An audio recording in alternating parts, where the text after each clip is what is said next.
ఖమ్మంలో ఓ కీచకుడి దారుణం రాష్ట్ర వ్యాప్తంగా కలకలం రేపుతోంది. 12 ఏళ్ల మైనర్ బాలికపై లైంగిక దాడికి పాల్పడిన ఓ ఉన్మాది అనంతరం ఆమెను భవనంపై నుంచి కిందకు తోసేసిన ఘటన ఆలస్యంగా వెలుగులోకొచ్చింది. తీవ్ర గాయాలతో బాలిక ఆసుపత్రిలో చికిత్స పొందుతూ ఉండగా నిందితుడిపై పోక్సో అత్యాచార కేసులు నమోదు చేసిన పోలీసులు రిమాండ్కు తరలించారు.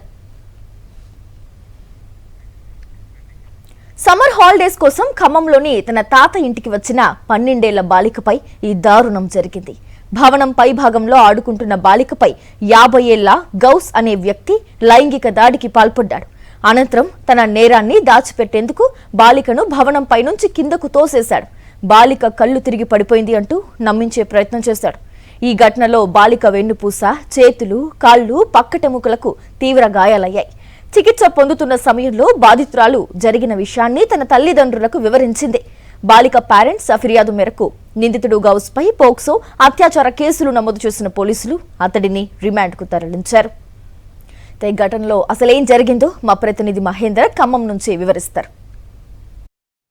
ఖమ్మం నగరంలో దారుణం చోటు చేసుకుంది. 12 ఏళ్ల మైనర్ బాలికపై ఒక కీచకుడు లైంగిక దాడికి పాల్పడమే కాకుండా ఆ బాలికను చంపే ప్రయత్నం సంబంధించి చేశారు. ప్రస్తుతం మనం జరిగిన సంఘటన స్థలం దగ్గర ఉన్న ఇదే అపార్ట్మెంట్లో 3వ ఫ్లోర్లో సంబంధించి ఘటన చోటు చేసుకుంది. ఏం జరిగింది అన్న దానికి సంబంధించి కూడా పూర్తి వివరాలు కూడా పోలీసులు సేకరించే ప్రయత్నం చేస్తున్నారు. ఈ నెల 6న గౌస్ భార్య ఇంట్లో లేని వేళ తన ఫ్లాటు ఉన్న అంతస్తులోకి ఈ బాలిక కూడా వాచ్మెన్ సంబంధించి మనవరాలుగా మనకు సమాచారం వస్తుంది.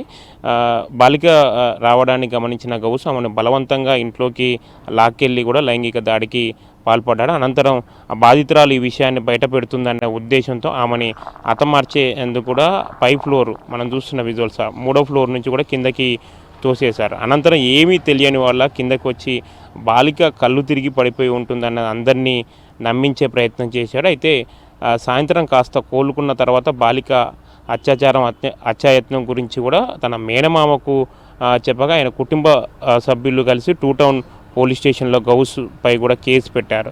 అనంతరం బాధితురాల నుంచి న్యాయమూర్తి వాంగ్మూలం సేకరించారు. ఈ మేరకు గౌస్ పై ఫోక్స్ కేసుతో పాటుగా అత్యాయత్నం కింద ఆ కేసు నమోదైంది. ప్రస్తుతం ఇది జిల్లాలోనే కాదు రాష్ట్ర వ్యాప్తంగా సంచలనం రేకెత్తిస్తుంది. దీనికి సంబంధించి అన్ని పార్టీలకు సంబంధించి కూడా నిందితులను కూడా కఠినంగా శిక్షించాలని సంబంధించి డిమాండ్ చేస్తుంది. ఇప్పటికే బాలిక సంబంధించిన తండ్రితో మంత్రి పొంగులేటి శ్రీనివాసరెడ్డి కూడా ఫోన్లో మాట్లాడాడు. మెరుగైన వైద్యం కోసం హైదరాబాద్ నిమ్స్కు తరలించాలని చెప్పారు. సొంత వైద్య ఖర్చులన్నీ తానే భరిస్తానని కూడా ఆ బాధితురాలకు సంబంధించి తండ్రికి హామీ ఇచ్చారు. ప్రస్తుతం నిమ్స్లో ఆ బాలిక చికిత్స పొందుతుంది. అయితే బాలిక కండిషన్ కొద్దిగా క్రిటికల్గానే ఉన్నట్లు కూడా సమాచారం వస్తుంది. ఎందుకంటే కింద పడిన నేపథ్యంలో పక్కటెముకలు పూర్తిగా విరగడమే కాకుండా తీవ్ర సంబంధించిన గాయాలయ్యాయి. ఈ గాయాల నేపథ్యంలో ఆ కండిషన్ సంబంధించి కూడా హెల్త్ బులెటిన్ అనేది విడుదల కావాల్సి ఉంటుంది. దీనికి సంబంధించి ఇప్పటికే బీఆర్ఎస్ పార్టీకి సంబంధించి రాజ్యసభ సభ్యులు వదిరాజు రవిచంద్రతో పాటుగా మాజీ మంత్రి పువ్వాడ అజయ్ కుమార్ కూడా ఖండించారు. నిందితుడిని కఠినంగా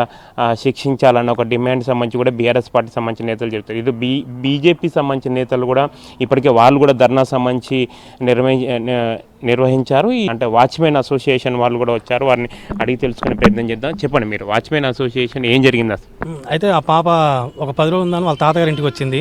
అయితే ఈ లోపల 3వ ఫ్లోర్లో ఉండే గౌస్మి అని ఒక కార్ డ్రైవరు అతను ఆ పాపని ఆడుకున్న పాపని పైకి పిలిచి మామూలుగా అవి ఇస్తా అని చెప్పి తీసుకెళ్ళి ఆ పాపపై మైనర్ బాలికపై అత్యాచార యత్నం చేయడం జరిగింది.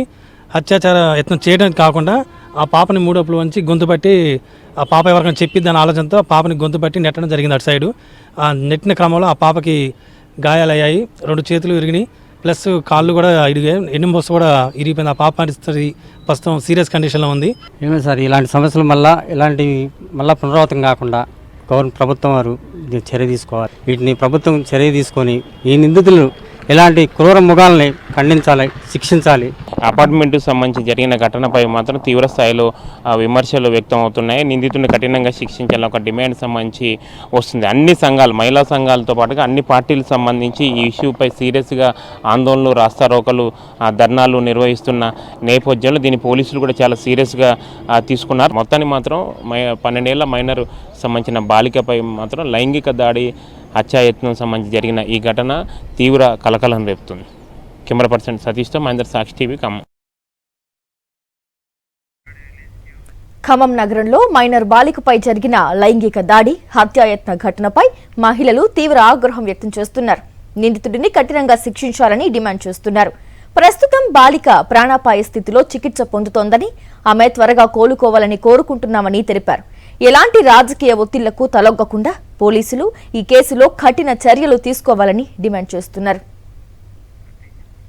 ఈ ఘటనకు సంబంధించిన మరిన్ని వివరాలు ఖమ్మం నుంచి మా ప్రతినిధి మహేందర్ అందిస్తారు. 12 ఏళ్ల మైనర్ బాలికపై లైంగిక ఘటన నేపథ్యంలో స్థానికుల నుంచి ఇటు మహిళల నుంచి పెద్ద ఎత్తున నిందితుడిని కూడా కఠినంగా శిక్షించాలని ఒక డిమాండ్ సంబంధించి వస్తుంది. ఇప్పటికే పాప పరిస్థితి విషమంగా ఉన్న నేపథ్యంలో పాప త్వరగా కోలుకోవాలని కూడా ఇక్కడ లోకల్గా ఉన్న స్థానికులు కానీ మహిళలు కానీ వాళ్ళు కోరుతున్నారు. ప్రస్తుతం మనతోనే మహిళలు ఇక్కడ స్థానికులు అందుబాటులో ఉన్నారు. వారిని అడిగి తెలుసుకునే ప్రయత్నం చేద్దాం. చెప్పండి, అంటే ఎట్లా మీ ప్రాంతంలో ఈ ఘటన జరిగింది కదా, ఎట్లా పాప? ఇది నిర్మానుష్యమైన ప్రదేశం ఏమి కాదండి. మీరు ఏ టైంలో చూసుకున్నా, సాయంత్రం టైంలో అయినా ఎప్పుడైనా కానీ పిల్లలు అనేవారు ఆడుకోవడం అనేది, పెద్దలు అనేవాళ్ళు వాకింగ్ చేయడం అనేది ఎప్పుడు మీరు చూస్తూనే ఉండొచ్చు. మా ప్రదేశంలో ఎప్పుడు కూడా అందరూ ఎక్కువ శాతం ఇన్వాల్వ్ అయ్యే ఉంటారు. ఎప్పుడు నిర్మానుష్యమైన ప్రదేశం అయితే అస్సలు కాదు. 12 సంవత్సరాల పాప మీద సెక్షువల్ అసాల్ట్ జరిగిందంటే అది మా ఏరియాలో మేము ఇంతమందిరం ఉండగా ఎంతో బాధాకరంగా అనిపించే టైం అన్నమాట. తనని అంత చేసి అది కూడా 3rd ఫ్లోర్ నుంచి విసిరేశారు అనే ఒక పరిస్థితి అయితే నెలకొంది. అది ఎంతో బాధాకరంగా అనిపిస్తుంది. తన స్పైన్, తన రిబ్స్ కూడా బ్రేక్ అయ్యాయని తెలిసింది. తను బ్రతుకుండాలని అయితే చాలా వరకు కోరుకుంటున్నాం. తనకు జరిగిన లాస్కి అయితే ఇంతవరకు ఏం చేయగలరు అనేది గవర్నమెంటే చేయగలదని మేము నమ్ముతున్నాం. ఖచ్చితంగా బయటికి పంపించాలంటే మట్టికి భయమైన పరిస్థితి అయితే ఉందండి. చిన్నోళ్ళు కాదు, పెద్దోళ్ళు కాదు, ఏ వయసు వాళ్ళైనా కూడా ఇట్లా బయట వదిలిపెట్టే పరిస్థితి లేకుండా అయిపోయింది. 12 సంవత్సరాల పాపకి ఏం తెలుసు అండి ఆయన అట్లా చేయడము. అది ఒకే ఏరియాలో ఉన్నప్పుడు ఆయనకు కూడా 2 ఆడపిల్లలు ఉన్నారంట. మన పిల్లకి జరిగిన అన్యాయం మన పిల్లకి కూడా రేపు ఎవరైనా చేస్తే ఎట్లా అనేది అతనికి మనసులో రాలేదా? అదే మనిషి నేను ఏదైనా చెయ్యొచ్చు అనే పరిస్థితి అయితే మగవాళ్ళకు ఉండకూడదు. ప్లస్ అందులో ఒకటి పిల్లల్ని బయటికి పంపించాలంటే మట్టుకు భయమైన పరిస్థితేనండి. ఇక సాయంత్రం 6ంటికి కూడా పంపించలేని పరిస్థితి వచ్చేసింది. ఈ సంఘటన జరగడం చాలా బాధాకరం. మా గాయత్రి నగర్లో ఇప్పటివరకు అన్ని కుటుంబాలు కూడా కలిసిమెలిసిగా పిల్లలు పెద్దలను లేకుండా అందరం సంతోషంగా ఉంటున్నాం.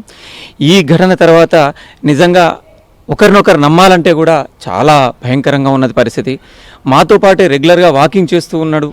మేము అతన్ని ఆ రకంగా ఊహించలేదు. కానీ మొన్న శనివారం జరిగినటువంటి ఘటన చూశాక ఎవరిని నమ్మాలి, ఏ పిల్లల్ని మన పిల్లల్ని బయటికి పంపించాలన్నా కూడా చాలా కష్టంగా ఉంది.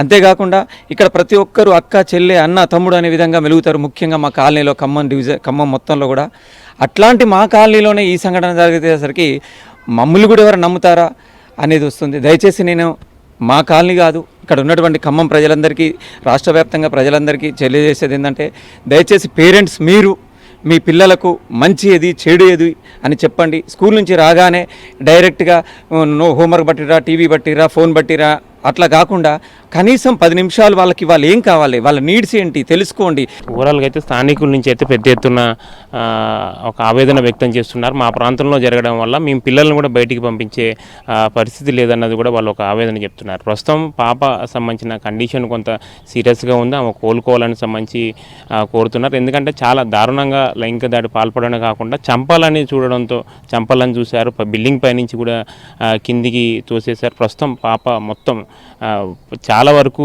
ఇంజూరీస్ ఎక్కువగా ఉన్న నేపథ్యంలో నిమ్స్లో ప్రస్తుతం చికిత్స పొందుతుంది. ఇంకా దానికి సంబంధించి పూర్తి హెల్త్ బులెటిన్లు మాత్రం ఇంకా విడుదల కాలేదు. కెమెరా పర్సన్ సతీష్తో మహేందర్, సాక్షి టీవీ, ఖమ్మం.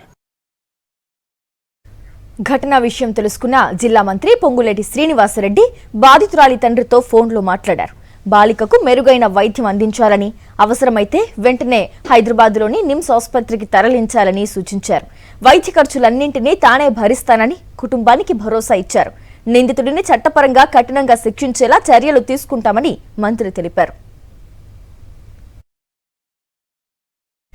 ఖమ్మంలో జరిగిన ఈ ఘటన జిల్లాలోనే కాకుండా రాష్ట్ర వ్యాప్తంగా సంచలనం రేపుతోంది. ఘటనపై వివిధ రాజకీయ పార్టీలు స్పందించాయి. బీఆర్ఎస్, బీజేపీ, సిపిఎం పార్టీలు నిరసనలు, ధర్నాలు, రాస్తా రోకోలు నిర్వహించాయి. మైనర్ బాలికపై అత్యాచార యత్నానికి పాల్పడిన నిందితుడిని కఠినంగా శిక్షించాలి అని అన్ని పార్టీలు డిమాండ్ చేశాయి. మరిన్ని అప్డేట్స్ కోసం ఛానల్ ను సబ్స్క్రైబ్ చేయండి. నోటిఫికేషన్స్ కోసం బెల్ ఐకాన్ పై క్లిక్ చేయండి.